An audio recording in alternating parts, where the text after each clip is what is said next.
Good evening, everybody. My name is Mr. Geocon, and welcome to the Geoconservative Files.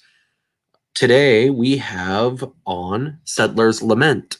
Settlers Lament is a traditional conservative YouTuber, a fairly new one at that. He recently had a guest video on the Distributists channel, and he's made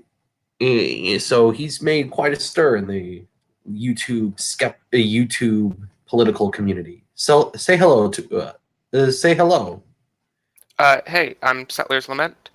As Geocon said, I'm a traditional conservative. I've been making videos for just about 2 months now. I've had several other YouTubers on my channel, and I've been on a few other YouTubers' channels. Um, and yeah, I mostly talk about meta politics and that type of stuff. Uh, and check out my channel if that sounds interesting. Yeah, I've subscribed to his channel, and he's I find a lot of his insights to be quite fascinating. Uh, I think there's quite a bit of an overlap between our ways of thinking too. I consider myself a paleoconservative, sort of a traditional conservative, which is basically the American version of a traditional conservative, essentially. Um, and I've been just sort of looking through his channel, and the videos that really caught my attention were two of his more recent ones. December 9th, response to Louis Laveau, hashtag ban porn and prohibition in mythology, the Gab controversy. And then his follow-up video, why ban X and not Y, inherent evil versus social problems. But first, could you explain a little bit about why you made your response video to Louis Laveau? Yeah, well, that one, honestly, as I refer to it, Prohibition mythology is sort of a pet peeve of mine. It's something that really annoys me. Uh, that we have this view of Prohibition that it's just totally ineffective. If there's a popular vice, there's nothing we can really do to prevent it, and you might as well just legalize it and just let people do whatever they want with it because there's no way to really control the substance effectively. Um, I hear some feedback coming through on your end. Oh yes, yes. Hold. Yeah, I'll mute my. I'll mute my channel and turn off the it's music in the background. I'll mute it. Okay. Um, but yes, so yeah, this sort of prohibition mythology is a pet peeve of mine. That the the idea that there's nothing we can really do to as a society, there's nothing the government can really do to prevent the use of vices. We just might as well legalize it and just try and deal with the aftermath. But there's nothing the government can do to actually prevent people from using it. Um, and a lot of this goes back to American Prohibition, and as the story generally goes, is that the government tried to ban alcohol. It was a massive failure. Everyone just went to speakeasies instead, and nothing changed. And particularly in Louis Levi's video, why I thought it was a really good example to go with to sort of demonstrate my point, was he had this great line where he said, "And no reduction in consumption at all." Um, and he was he was listing things off. He was saying alcohol prohibition, drug prohibition, all those sorts of prohibitions. And that's it might be, some people might think it's somewhat unfair to just take a single line like that and really hone in on it, which I did in that video. But the point isn't really about that one line. It's not that, like, I'm sure Louis might say that, oh, okay, I didn't think about it enough. It is true, because what I demonstrate in that video is that there's very strong historical evidence that alcohol consumption was significantly reduced during Prohibition. I cited one study in particular from two libertarian economists who are very anti-prohibition, so they have no bias in the matter. So they have no bias in favor of prohibition. Um, and according to them, alcohol consumption was reduced by between, I think, 30 and 40%, if I remember correctly. Um, and so that's that's a far cry from no reduction in consumption at all. But the reason I honed in on that sentence from Louis Labai isn't because, like, it was a long video he did. It was like a 22-minute video. He said a lot of stuff. It's fair, we say things that aren't necessarily 100% factual sometimes, and that's not a huge deal if you have one line where you sort of mess up like that in a 22-minute video. But so the point wasn't really that he said something that was so wrong. The point is that I know a lot of people believe that sentence. I know a lot of people implicitly, if not explicitly, believe that prohibition leads to no reduction in consumption at all. And I thought that sentence was a perfect encapsulation of that extremely prevalent belief. So that's basically what I was trying to accomplish with that video, showing that in terms of prohibition, the government can and does effectively prohibit vices. And there's really just countless examples of it. Even alcohol prohibition in the States is actually that 30 to 40% reduction in consumption is actually quite significant if you keep in mind how ineffective the enforcement of alcohol prohibition was, because it really like the government knew where the speakeasies were, more or less. It wasn't, if you had a stronger government, if it was like Saudi Arabia or something, it wouldn't have been difficult to stamp them out. The government allowed a lot of that type of stuff to proliferate, and they didn't do much to really crack down on it nearly as much as a more authoritarian government would have. Also, never mind the fact that there were many states, especially later in the later years of Prohibition, that just completely defunded any state level enforcement, which made it which meant that only the federal government was there to enforce it, and just the federal government by itself wasn't able to effectively enforce it at all, because the Volstead Act relied on state governments to do a lot of the enforcement. Particularly because back then a lot of the southern states were afraid of intrusions by the federal government. So my point being is that 30 to 40% reduction is actually really significant when you keep in mind that the mechanisms for enforcement wasn't even that strong. You can only imagine how much more significant the reduction would have been if there actually was much stronger enforcement. But yeah, so that's kind of what I wanted to show in that video, is just that prohibition can and does work. And then I also was arguing a bit more why we should ban pornography. But the sort of meat of the video was trying to show that prohibition can and does work, and really trying to do that little myth busting about prohibition mythology, that the belief that there's no reduction in consumption at all. Well, yes. If I may speak my part, I think you do touch on something when you say there is this prohibition mythology, because I see this all the time, with especially with libertarians. Although you see some leftists do this, this is mostly a libertarian or an ANCAP thing, where they would basically point to prohibition and use that as an excuse to just not invalidate pretty much any government policy, really.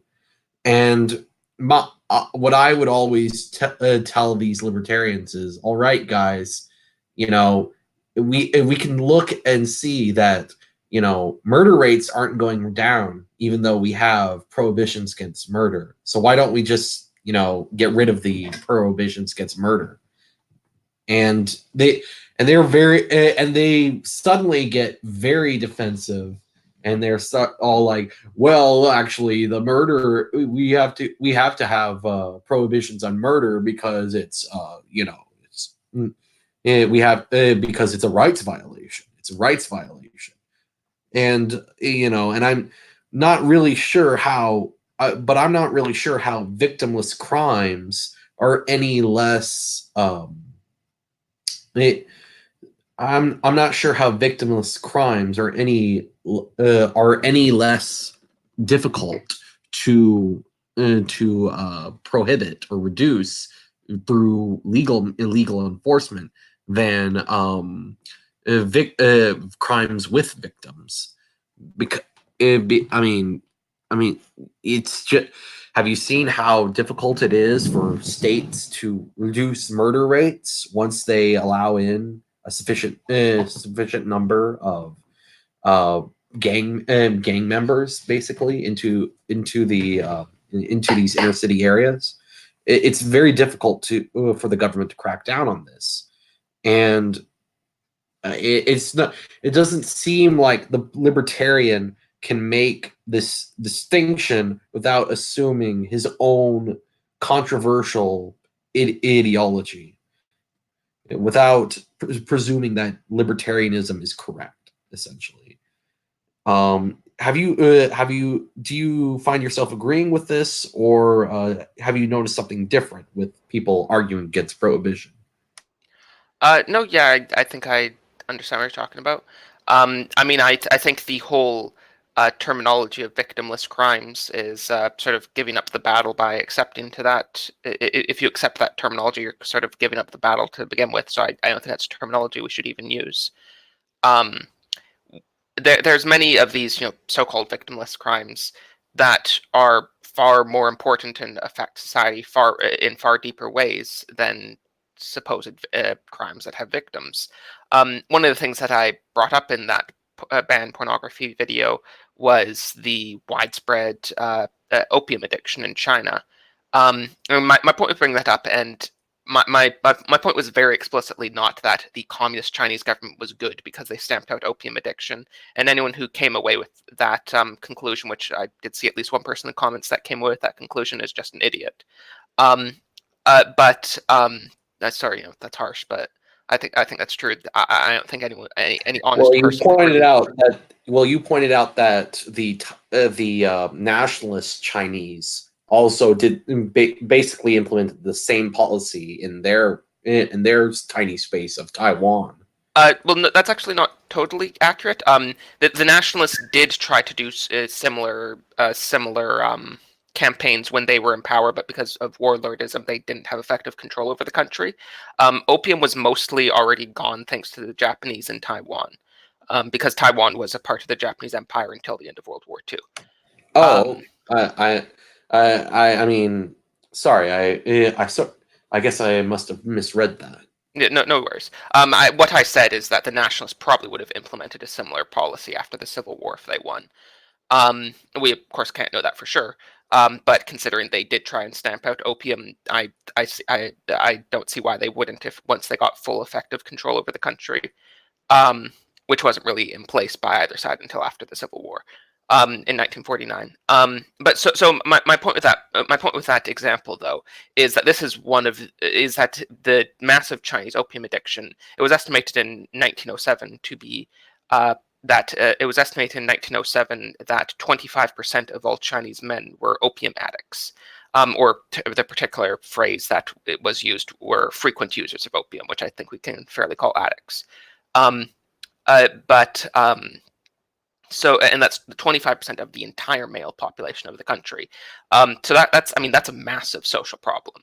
That's mind bending. I can't even imagine how terrible it would be to have a country where 25% of everyone regularly did opium, and I just don't see a liberal answer to this when all that the and I'm using liberal in a broad sense here. That all the liberal answers like, oh, throw up our hands. There's just nothing we can do about it. We just need to legalize it and just let people do whatever. Maybe provide them with drug treatment, but we can't ban it. There's nothing the government can do to reduce consumption. But we do know for a fact that when the communist Chinese did implement their anti-opium campaign, they very rapidly managed to massively reduce opium consumption. I think modern estimates for the current number of drug addicts in China is like a couple million, which which is tiny in a country of with well over a billion people. Um, and but so my point with that example is this was a massive social problem. Um, uh, this is something that's hard to even understand. We have our own opium problems nowadays. Not opium. What's the drug that's become really popular in the states? Opioids. Opioids. Yeah. Yeah, That's what. I think it's similar in a way, but Yeah, but I mean, the rates were still far larger in China than they are in the States or anywhere else currently. Um, So my point with that is there just really isn't a liberal answer to it. The only answer is stamping it out, is having strong, effective prohibition. And I never heard any liberals in the comment section trying to give me any better answers. Um, so I don't think there is. And the solution isn't saying, oh, well, communism is great. Obviously, that isn't what I'm saying. But the solution is that maybe we need to take a little journey away from liberalism when we have problems like that. Well, part of the problem with liberalism is that it's founded on individualism, and individualism does not allow you to see collective problems in it. Collective problems. It only allows you to. It doesn't allow you to. This kind of. It's sort of the way it conceptualizes itself, especially in in modern liberalism, is that it sees individuals as these creatures that make choices, and that as long as the government is helping all the individuals make what choices they want, then then everything is hunky dory. But when you throw in something like a drug, a drug, basically, opioids or opium, you you run into trouble because what people want isn't necessarily what's good for them. So, but if you try to point this out, you're considered to be paternalistic. You're considered to be you're considered to be imposing your worldview onto them if you try and say, well, people shouldn't be doing this, or people shouldn't be taking drugs or doing pornography or anything of the like, because we should all be free to make our own choices so long as it doesn't violate another person's rights. And I think that sort of individualism is it sort of obfuscates the realities on the ground, and the realities on the ground are that there needs to be limits to individual autonomy in order to have the kind of society that a liberal would want. Louis Leveau actually, there is one, when I watched Louis Leveau's video, the one line that stood out for me, at least, was that he said something to the effect of, if we are not free to take nude pictures of ourselves and post them on the internet, how can we possibly be free?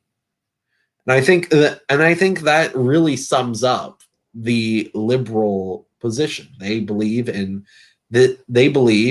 taking bodily autonomy the farthest it can go, the farthest it can go. And how far depends on the liberal. If you are like Louis Leveau, your liberalism is moderated by a sort of civic nationalism and a civic nationalism. So you're going to not take it as far as, say, a libertarian socialist who would probably try and maximize autonomy, autonomy in try maximizing autonomy by getting rid of all capitalist structures, all hierarchical structures that he deemed to be limiting people's choices.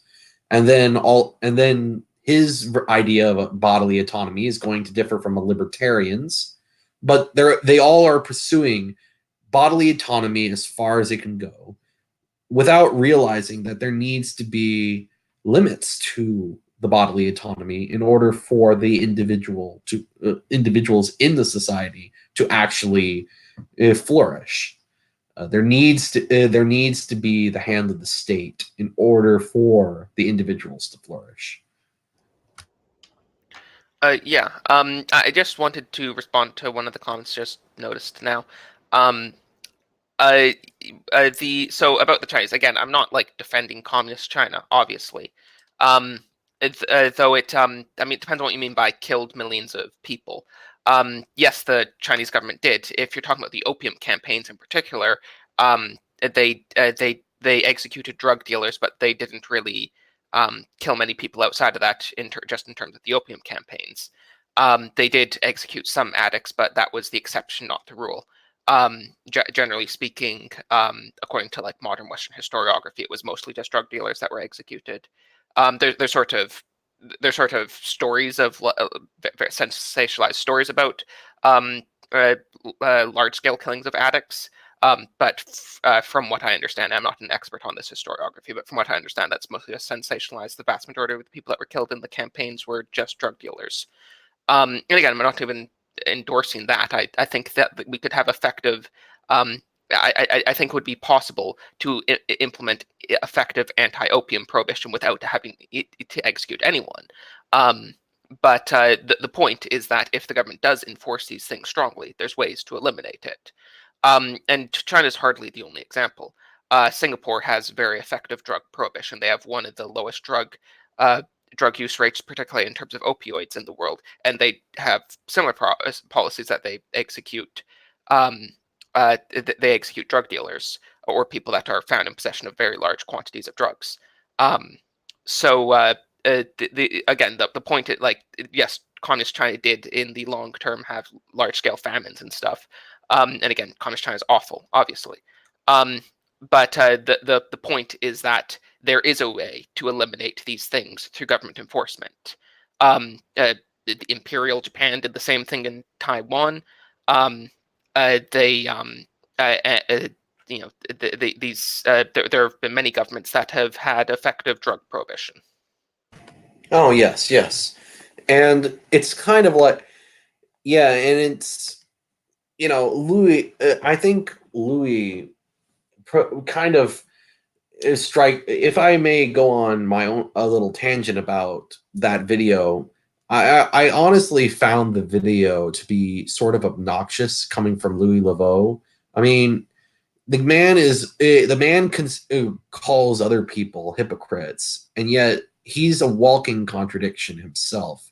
He's all about how, oh, we need to oh, look at how offensively degenerate this Coca-Cola commercial is, because it promotes transgenderism and homosexuality, and yet I'm going to defend anime pedo porn, basically. I'm going to defend anime pedo porn, because it's under attack by SJWs, and we gotta have free speech protects all art, quote unquote. It's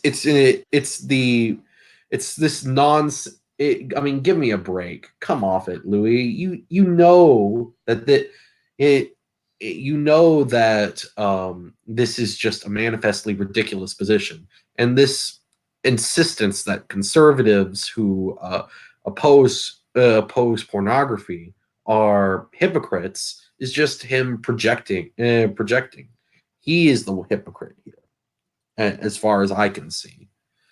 And I think your other video, why ban X and not Y, shows why the conservatives calling for a porn ban are not hypocrites in accordance with their own philosophy. Could you explain that? Could you explain a little bit of that video? Could you summarize your that video? Yes. Yes. That's something that I have noticed for a while.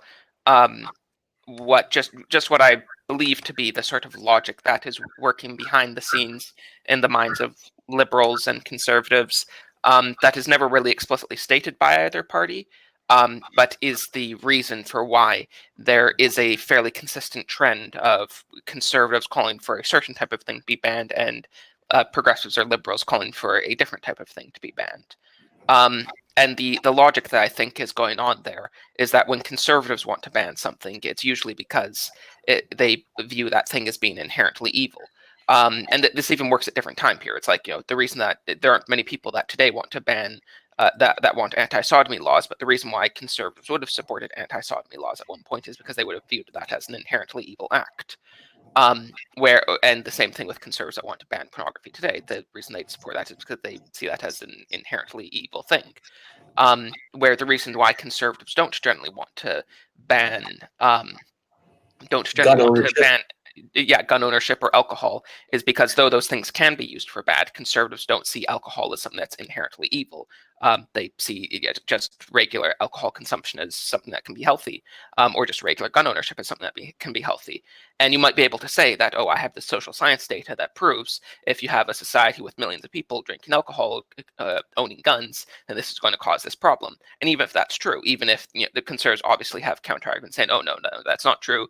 Lots of people owning guns is actually good for society. But even if that was true, that lots of people owning guns was caused higher murder rates. Even if that was true, the reason why conservatives don't support prohibiting gun ownership is because they don't see anything inherently evil about owning guns. They see the ownership of guns as a perfectly healthy thing to do, even if it could lead to a larger social problem. The same thing goes with alcohol. The same thing goes with a lot of things conservatives don't support banning, where conservatives don't see any possible healthy use of pornography, or any possible healthy use of heroin, or any possible healthy use of cocaine, or any of those types of things. The reason they support banning those things is because they are inherently bad things. Where the reason why um, the reason that liberals tend to want to ban things is because they see some sort of larger social problem they want to clamp down on. So, for example, prohibition was something supported by progressives. It was actually conservatives that were, to a large degree, the opponents of prohibition.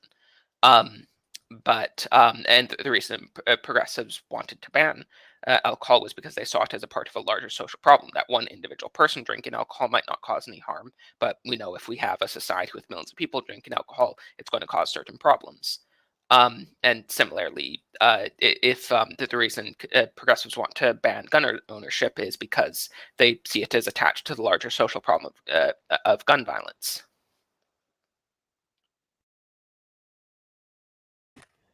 All right. Well, um, I think that does underlie a lot of the sort of arguments that we see. But couldn't a conservative say that say also that porn is a social ill? I mean, that's one of Yeah, the yeah, reasons. no, I mean it is a social ill, but the reason why conservatives I don't think have any sort of hesitation about banning it, or at least a certain type of conservative, is because they don't see there as being any possible good use of pornography. Um, they like there's a good use of a firearm. There's a good use of alcohol. There's no good use of pornography. Any individual use of it is inherently bad. All right, fair enough. Now, you said in the video that there were several reasons why you yourself do not accept this line of thought because you do not consider yourself a mainstream conservative. Could you elaborate on those reasons? Yes. The main problem is that mainstream conservatism is to a very significant degree just liberalism nowadays. Um, the the and um, as I've already outlined, I just can't accept this constant hesitation to use government force in areas where it could be necessary. Um, the other main problem is something that I also discussed a little bit in that video, and something that we discussed privately before is the problem of plurality. Is that what you called it? Or pluralism? The problem of pluralism um, is the issue is that we don't really have a common moral framework to deal with currently. Um, and that conservatives can say that I view this as morally abhorrent all they want. But the problem is there's huge fractions of society that simply don't agree and don't care what your opinions on morality are.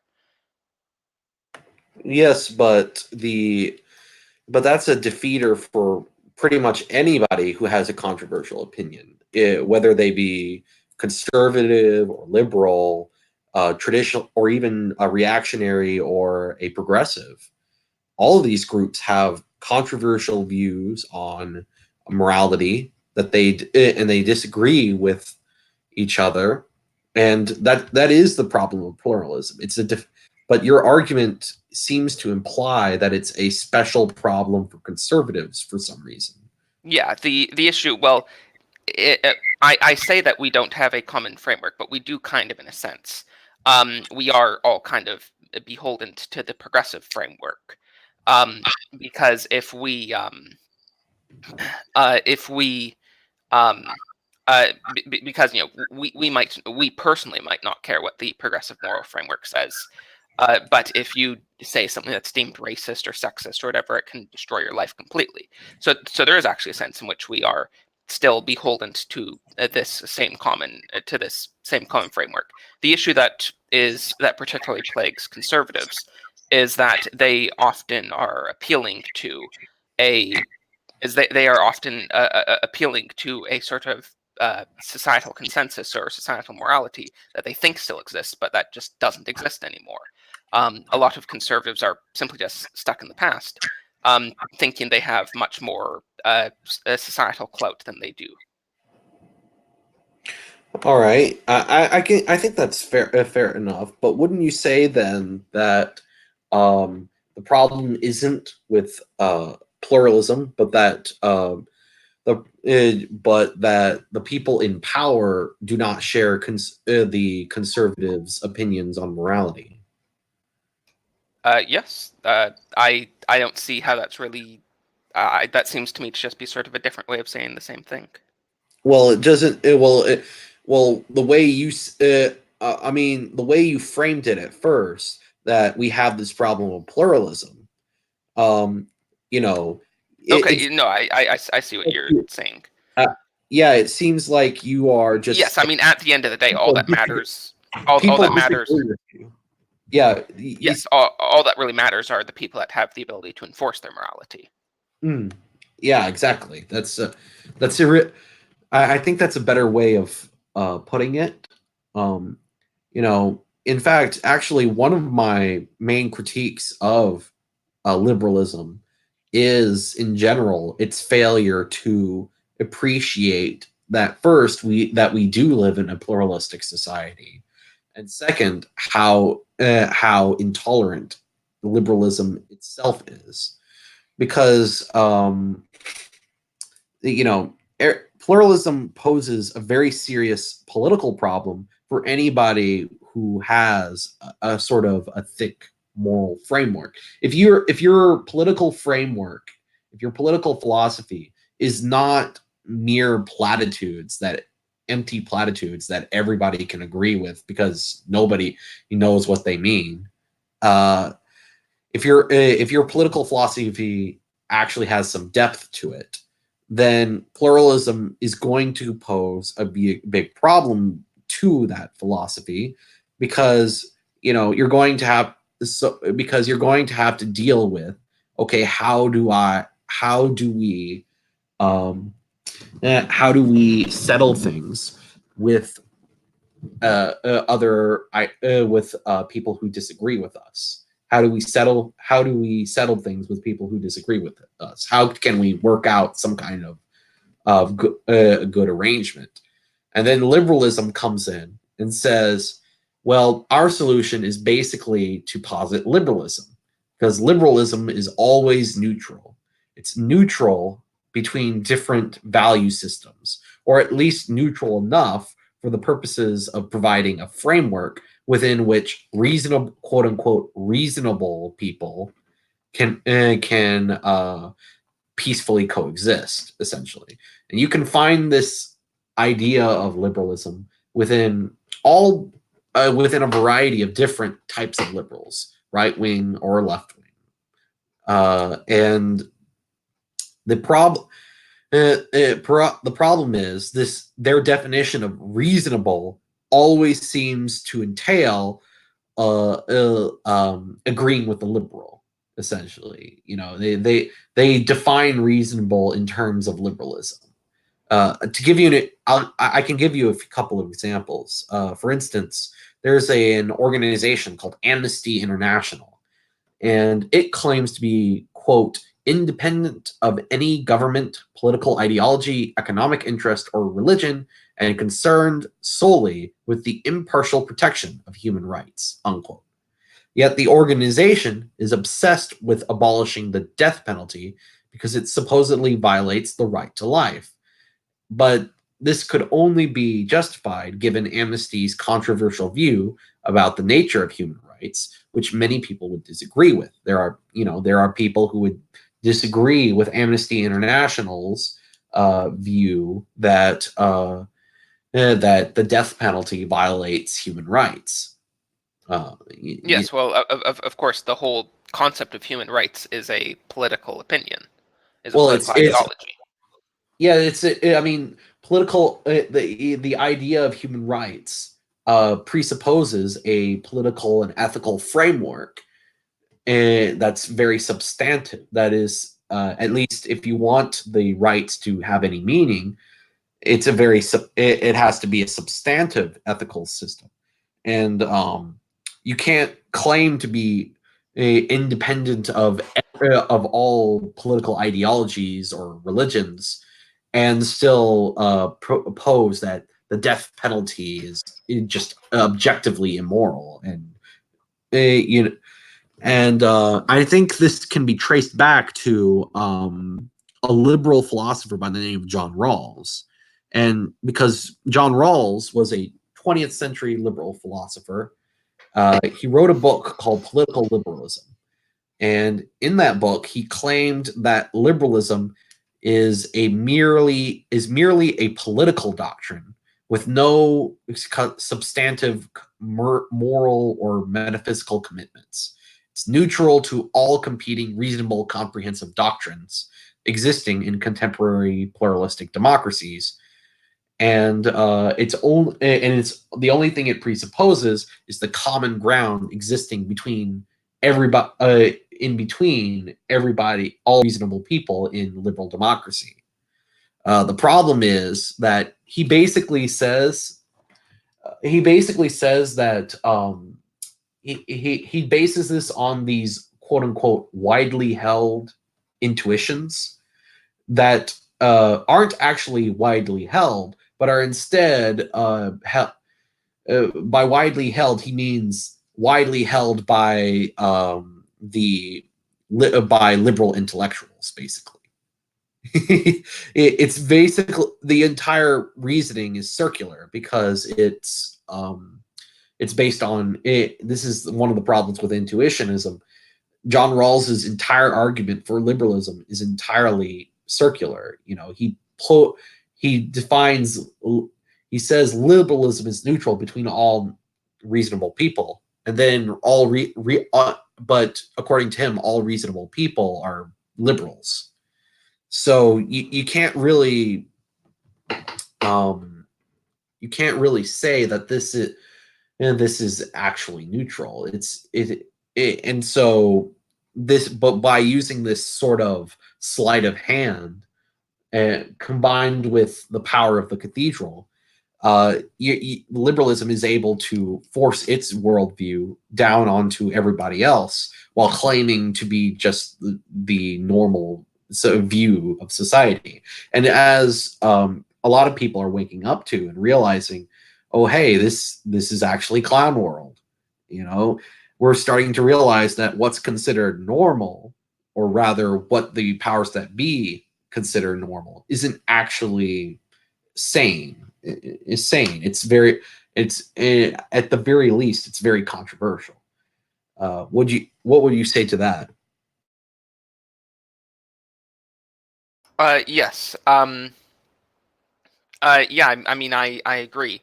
The sort of opinions that liberals take to be just self-evident is are really just something that is self-evident to a very small uh, core, to a very small intellectual elite that lives in a couple dozen cities um, across the world. Um, you, you see this in a lot of ways. Um, I mean, I can't tell you how many times I've had conversations with people, and they just like can't even believe that someone that seems reasonably intelligent and reasonably well educated actually believes in God. Um, when we live in a world where virtually the entirety of the world believes in God. Like 92% of people belong to a religion, and even that remaining 8%, there's a significant amount that still believe in God in one sense or another. Um, and yet it just seems like something self-evidently ridiculous to a large portion to the intellectual elite. And yes, liberalism itself, what exactly that means to this generation that it didn't mean to the last generation, what values are just self-evident that any liberal must support, it transforms radically. If you were to this sort of example that I like to bring up is if you were to go back to Victorian England, which is very often by historians referred to as liberal England, the Victorian period. And it is the period that is defined by liberalism, even more so than our current period in some sense. And the liberal period, Victorian Britain, they had anti-sodomy laws, and the most liberal people wouldn't have challenged something like that. In the same period, they had extremely restrictive immigration policies. And today, it is something like gay marriage is just seen as just a self-evident thing that all liberals must support. And something like open immigration again is something where you can have where you have people constantly concerned trolling saying, oh, if you're really a liberal, you should support immigration policies to maximize economic output.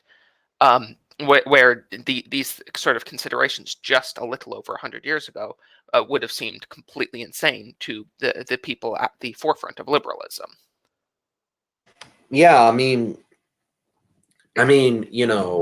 and as reactionaries, or at least some people who are influenced by neo-reactionary thought, we tend we're able to recognize that this is the leftward drift. This is the leftward drift of history and the work of the cathedral. How the mover the this is how our society is basically operated. It's sort of a top down system, and as the people in power become less and less influenced by the traditions of their society, they'll start to liquidate their own culture and promote more and more of the radical left's crazy ideas, essentially. Trying to be. That's what at least that's really how I interpret that sort of cathedral and leftward drift sort of thinking. So, is there anything? I'd like to know really. Where do you see this porn debate going? Because we're going to have a debate. Actually, I shouldn't say we, but we're going to see a debate soon on the 22nd of this month between a kind of a stodgy old Catholic, Dr. E. Michael Jones of the Logos fame, and the YouTube libertarian named Six Hexenhammer 666. We're going to see them go head to head on the pornography question, and whether pornography is a good thing, whether pornography is freedom, or essentially. And we're going to see them go head to head on the 22nd. And how do you predict that debate is going to turn out, really? Well, I'm honestly not. I've heard both of those names many times before, but I'm honestly not incredibly familiar with either of them. I've seen a few Yeah. videos from. I've seen a few videos from them, so I'm vaguely familiar, but I haven't really watched tons of their stuff.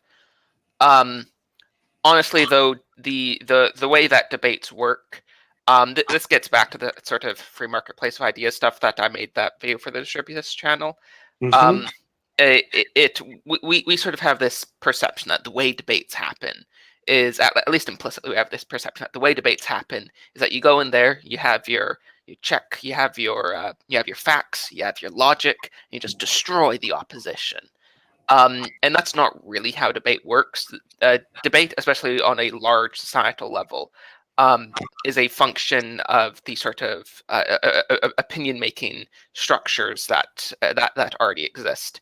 The reason that one side wins and one side loses, maybe in an individual debate, that might just come down to how well prepared and how skilled one of the two parties is, and maybe even how true one of the two parties is. Though I'd say that's probably a distant third over those two other things. Well, I guess that's I guess that answers the question really, because I mean I can't really I mean both of them are pretty smart people. Though if I had to guess, I'd say I just honestly think the optics of an old Catholic dude debating some shirtless guy in his 30s, just to any like Zoomer or millennial, the old Catholic dude is just going to seem insane. the old Catholic dude is going to seem insane compared to the shirtless guy in his 30s who's arguing for Yeah, I arguing. mean, any sort of restriction on our sexuality by like most Zoomers seems insane. And just having some old Catholic dude saying that's bad is just going to say, oh, yeah, this is just this is just stupid religion trying to enforce values on me. I know, but you're going, his main argument against pornography is that really resonates with a lot of conservative Zoomers, at least, is that that sexual liberation is political control. That the similar to how opium was used by the British to control the Chinese. The political elites of our time encourage the spread of pornography in order to control the masses of liberal democracy, to keep us docile. Yeah, I mean, I agree with that argument. Again, the issue is just the sort of people that I imagine are going to be watching this debate. I imagine are mostly going to be the sort of like skeptic, Sargon type of people. And like, I don't want to say that I don't want, like, I know there's a lot of sort of mudflinging that goes around. I don't want to say like I totally resent those people and hate them or anything. Those people are on our side to one degree or another. And I think our long-term goal should be trying to win those people over more and more as much as we can.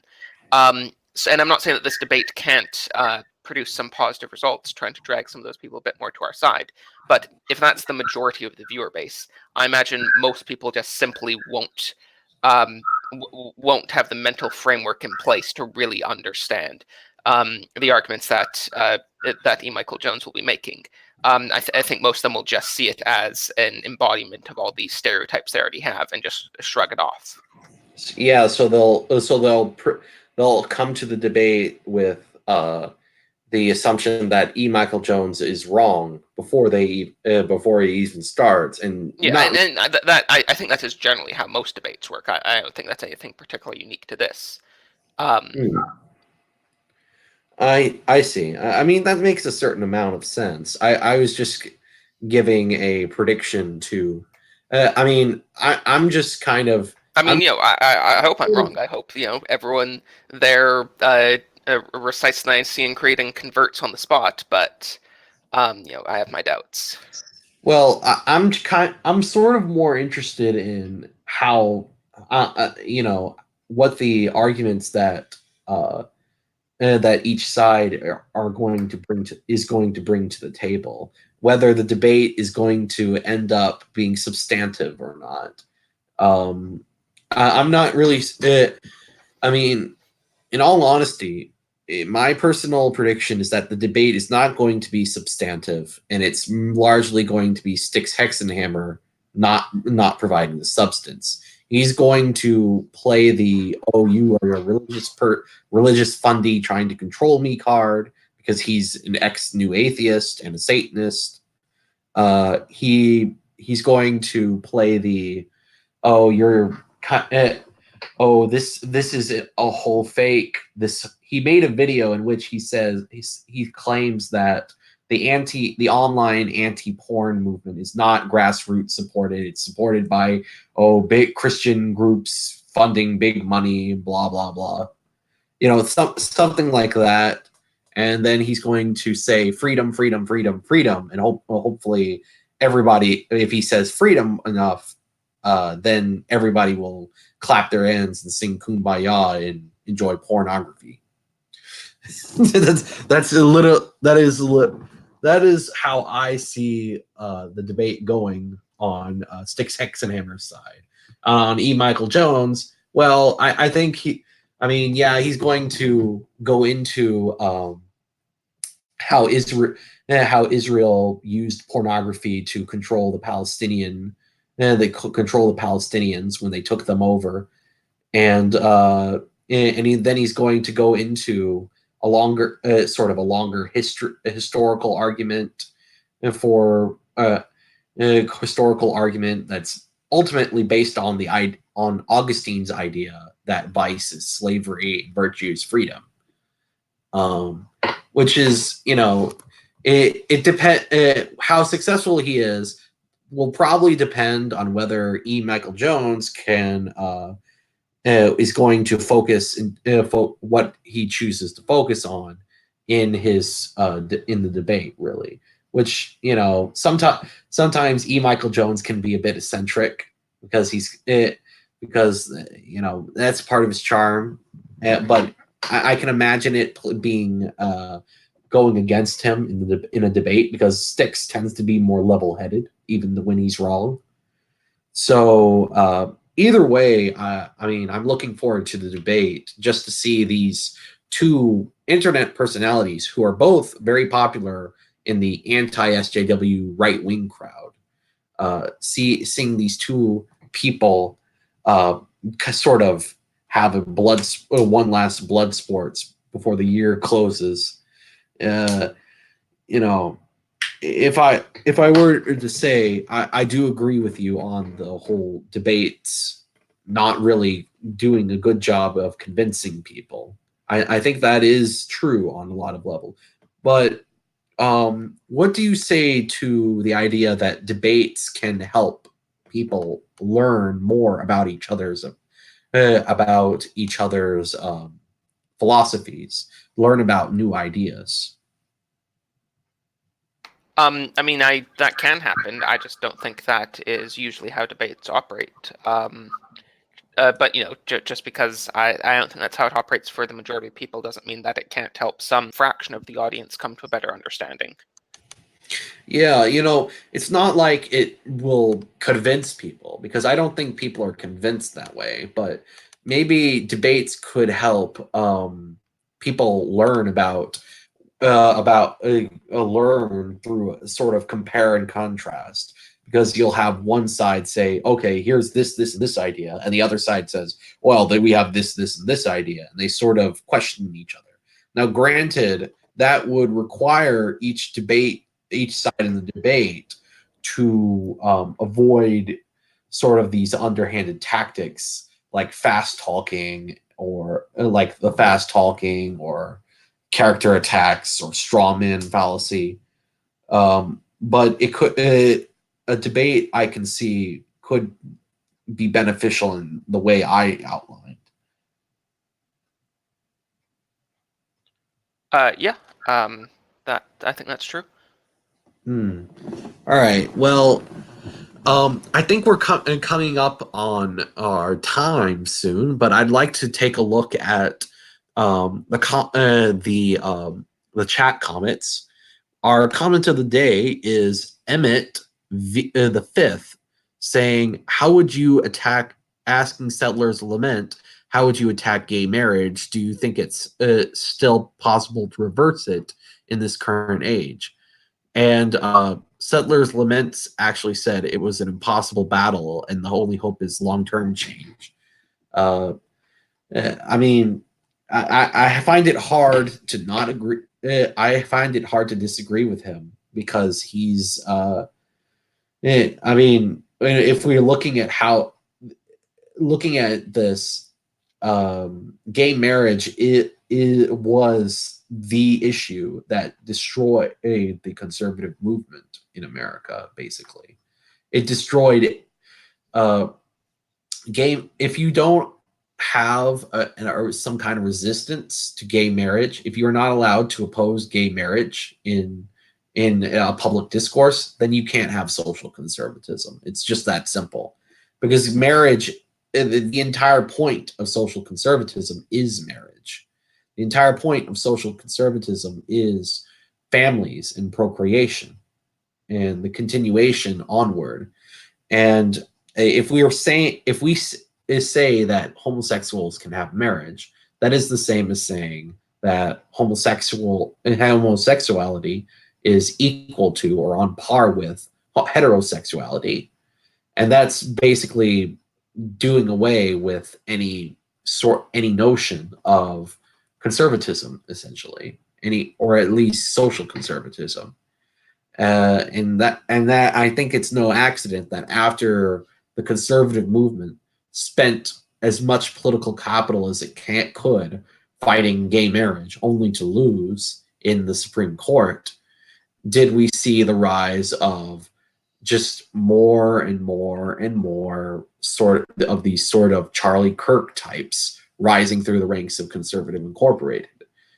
Um, I think it was a long time coming, really, because the conservative movement had been eroding in its commitment to social conservatism, but it's but it really just took a nosedive after gay marriage, and we also saw increasing radicalism in the left after legalizing gay marriage too. I mean, we're seeing what like everything. You'll notice that all the things that liberals claimed what was just all the liberals claimed was just slippery slope has just about come true. You see them proselytizing homosexuality to children as young as 5, if they're not teaching children how to masturbate. That is, they're talking about how pedophilia should be considered a sexual orientation, and then there's the entire drag kids phenomenon, the drag queen story hour phenomena, and the entirety of transgenderism too.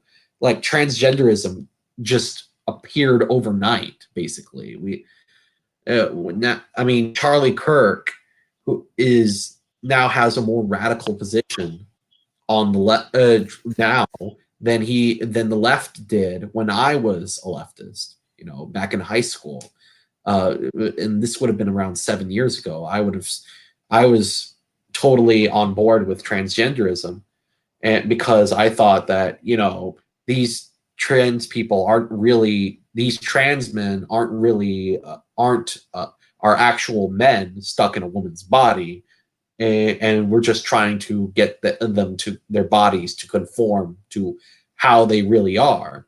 Whereas Charlie Kirk seems to now think that you can just choose willy nilly if you want to be a man or a woman. Just pick one.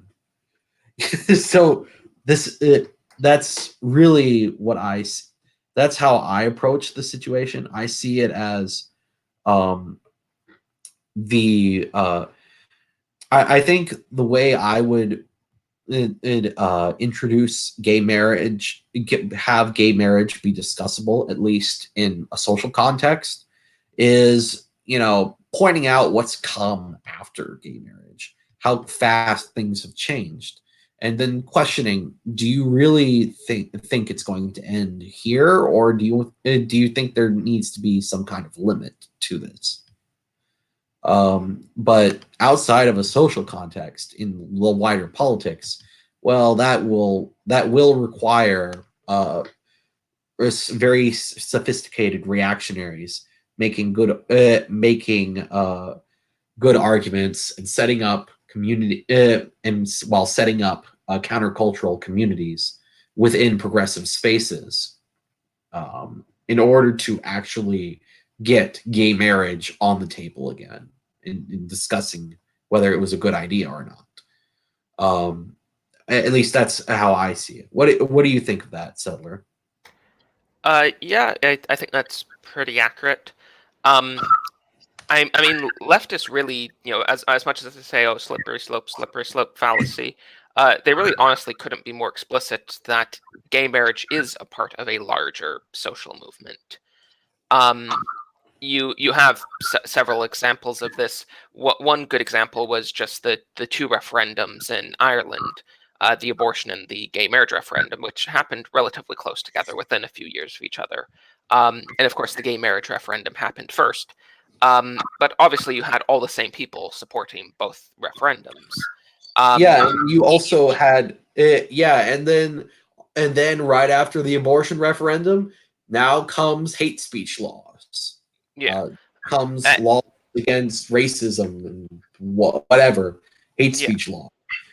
Where I mean, for example, you might think that gay men have absolutely nothing to do with abortion because sort of by definition that just doesn't affect them at all. Yet the LGBT movement, including the gay men among them, was very clearly was very clearly deeply connected to both referendums. So that's just one example of that. But an even more direct example that I have just from my personal life is I was once actually very explicitly told by a professor, just in class in a lecture. The professor said that during among the LGBT movement in the earlier days, before when they were still fighting for gay marriage, there was a very serious discussion of whether or not they even should fight for gay marriage in the first place. Because is that really what gay people wanted, to be domesticated like that? To accept the existing notions of how a family should be run and just do it in a gay way instead of a straight way? And she said the conclusion was no, that's not what they want. They don't want marriage. The movement didn't want that sort of a framework, but equality was more important than the actual that was more important. So first they should achieve equality, and then the long-term goal should be undermining the concept of marriage altogether.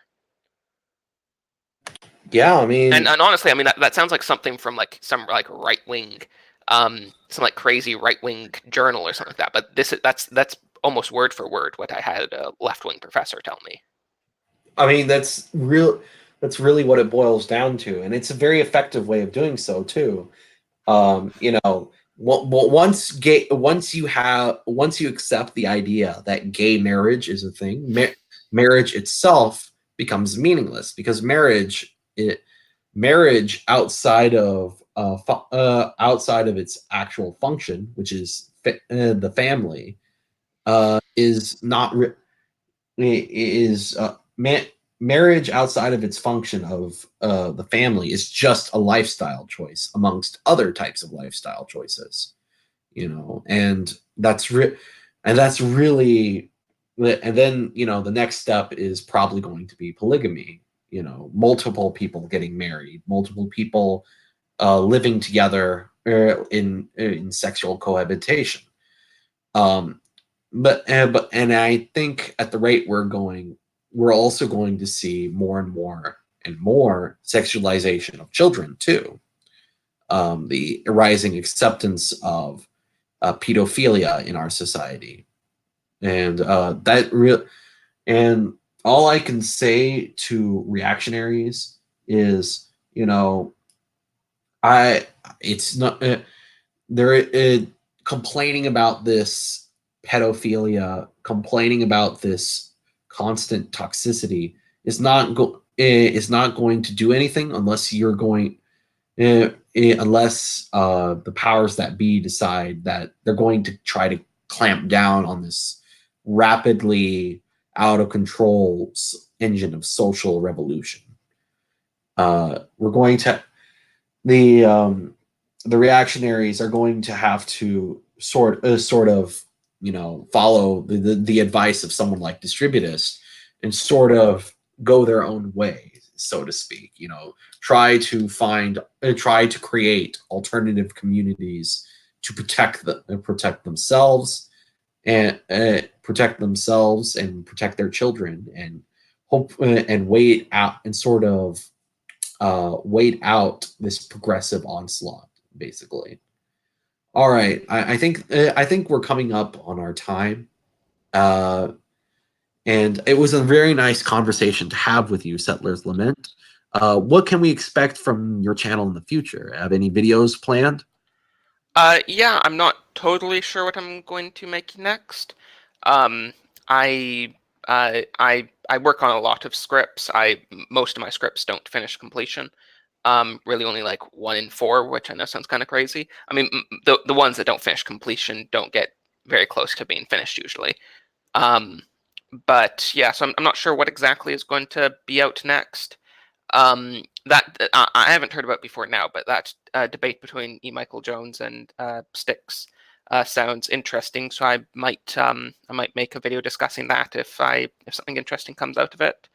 Um, Other than that, I'm not totally sure yet. But just everyone, please check out my channel. It's in the description. All right, thank you. Well, I think this has been an episode of the Geoconservative Files, and I'm Mr. Geocon, and we're signing out. Bye.